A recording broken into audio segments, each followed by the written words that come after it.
ಅಲ್ಲೇ ಏನಾಯ್ತು ನಿನ್ನ ಮಾಲಲ್ಲಿ ಹೇಳಿ ಸರ್ ನಿನ್ನೆ ಹೋಗುವಾಗ ಫಸ್ಟು ಎಕ್ಸಲೇಟ್ರಲ್ಲಿ ಹೋಗಿದ್ವಿ. ಆಮೇಲೆ ಹೋದ್ಮೇಲೆ ಅದೆಲ್ಲ ಅಭಿಷೇಕ್ ಸಾರು ಲ್ಯಾಪ್ಟಾಪ್ ನೋಡಿದ್ರು. ಆಮೇಲೆ ಗೇಮ್ ಆಡಿದ್ವಿ. ಏನು ಗೇಮ್ ಆಡಿದ್ವಿ ಸರ್? ಇದು ಏನದು? ಬ್ಯಾಟ್ ಬಾಲಾ, ಫುಟ್ಬಾಲಾ, ಕ್ರಿಕೆಟಾ, ಏನು? ಟೆನ್ನಿಸ್. ಮತ್ತು ನಿಮ್ಮ ವಿನ್ ಆಯ್ತಾ ಗೇಮಲ್ಲಿ? ಇಲ್ಲಾಂದರೆ ಸರ್ ವರ್ಕ್ ಆಗಲಿಲ್ಲ ಸರ್. ಸ್ವಲ್ಪ ಆಯಿತು ಸರ್, ಆಮೇಲೆ ವರ್ಕ್ ಆಗಲಿಲ್ಲ. ಆಮೇಲೆ ಮೇಲ್ಗಡೆ ಎಲ್ಲ ನೋಡ್ಕೊಂಬಂದ್ವಿ. ಓಕೆ. ಬರೋವಾಗ ಊಟ ಮಾಡಿ ಬಂದ್ವಿ. ಏನು ಊಟ ಮಾಡಿದ್ವಿ ಸರ್? ಐಸ್ ಕ್ರೀಮು, ಆಮೇಲೆ ಪೆಪ್ಸಿ, ಆಮೇಲೆ ಬರ್ಗರ್ ಇಷ್ಟನಾ ನಿಮಗೆ? ಇಲ್ಲ ಸರ್. ಪೆಪ್ಸಿ ಇಷ್ಟ ಸರ್. ಪೆಪ್ಸಿ ಇಷ್ಟ, ಐಸ್ ಕ್ರೀಮ್ ಇಷ್ಟ. ಪೆಪ್ಸಿ ಮತ್ತು ಐಸ್ ಕ್ರೀಮ್ ಇಷ್ಟ. ಹ್ಞೂ ಸರ್. ಮತ್ತು ಏನೇನು ಅಂಗಡಿ ನೋಡಿದ್ರು ಅಲ್ಲಿ? ಸರ್ ಎಲ್ಲ ಥರದ ಅಂಗಡಿ ಇದೆ ಸರ್, ಬಟ್ಟೆ ಅಂಗಡಿ ಎಲ್ಲ.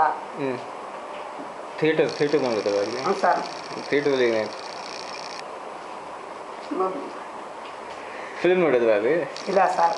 ಯಾಕೆ ಸರ್ ಟೈಮ್ ಆಗುತ್ತೆ ಅದಕ್ಕೆ ಸರ್ ಹೋಗಿಲ್ಲ.